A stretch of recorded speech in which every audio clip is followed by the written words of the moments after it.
लाडकी बहीण योजनेतील सर्व अटी सर्व निकष मान्य आहेत, परंतु एका अटीबद्दल सरकारने खरंच पुनर्विचार करावा। आता कोणत्या अटीबद्दल मी बोलतोय तर आपण या व्हिडिओमध्ये माहिती घेऊया, परंतु अशाच कामाच्या माहितीसाठी आपल्या पेजला फॉलो करायचंय आणि चॅनलला देखील सबस्क्राईब करायचंय। नमस्कार मित्रांनो, मी विराज। मुख्यमंत्री माझी लाडकी बहीण योजनेअंतर्गत एक अट आहे की जी अट सरकारने खरं रद्द करावी। कोणती अट आहे तर सरकारद्वारे एक नवीन परिपत्रक आहे, त्या परिपत्रकामध्ये सांगितलंय बघा की एका कुटुंबामध्ये एक विवाहित आणि एक अविवाहित महिला दोघींनाच पैसे मिळणार, परंतु बरीच अशी कुटुंब आहेत की ज्या कुटुंबामध्ये अविवाहित मुलगी नाहीये। म्हणजे काय आहे की त्यांच्या मुलाचं लग्न झालंय, त्यामुळे सासू आणि सून अशा दोन लाभार्थी आहेत।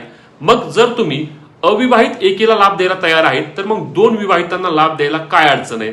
तुम्ही दोन विवाहितांना लाभ द्या, सासू असू द्या आणि सून असू द्या। आता तुम्ही जो नियम केलाय, तुम्ही जे म्हणताय की आता सासू आणि सून या दोघींनी मिळून ठरवायचं की आपल्यापैकी कोणाला लाभ पुढे चालू ठेवायचा आणि कोणाला लाभ बंद करायचा। आता असं कसं ठरणार सांगा तुम्ही?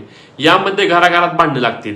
2100 रुपये तुम्ही आता पुढे देणार आहे आणि मग कोणाला पैसे नको असतात? सासूला देखील पैसे लागतात, सुनेला देखील पैसे लागतात ना। आता तुम्ही एक विवाहित म्हणताय आणि एक अविवाहित म्हणताय। काही कुटुंबामध्ये फक्त दोन मुली ज्यांचे लग्न झाले नाही, मग त्या दोघींपैकी देखील एकीलाच पैसे येणार आणि ते देखील त्यांनी ठरवायचं। हे कसं मिटणार? ना, हे मिटूच शकत नाही। त्यामुळे सरकारने पुन्हा एकदा याच्यावर पुनर्विचार करण्याची गरज आहे आणि माझं एक मत आहे की तुम्ही सरसकट काय करा की एका रेशनिंग कार्डवरील दोन महिला, त्या विवाहित असू द्या त्या अविवाहित असू द्या, त्यांना योजनेचे पैसे द्या। त्यांना ज्यांना गरज आहे अशा महिलांच्या बाकी सर्व अटींची तुम्ही छाननी करा।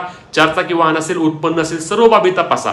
परंतु या दोन जे आहे, तुम्ही ही जी अट टाकली की एक विवाहित आणि एक अविवाहित, ही अट सरकारने रद्द करावी असे मला वाटते। तुम्हाला याबाबत काय वाटतं ते देखील कमेंट करून जास्तीत सांगा आणि ही रील जास्तीत जास्त शेअर करा, जेणेकरून ही सरकारपर्यंत देखील पोहोचली पाहिजे। बाकीच्या अपडेटसाठी मी नेहमीच आहे। तोपर्यंत अशाच कामाच्या माहितीसाठी आपल्या पेजला फॉलो करा आणि चॅनलला सबस्क्राईब करा। जय महाराष्ट्र।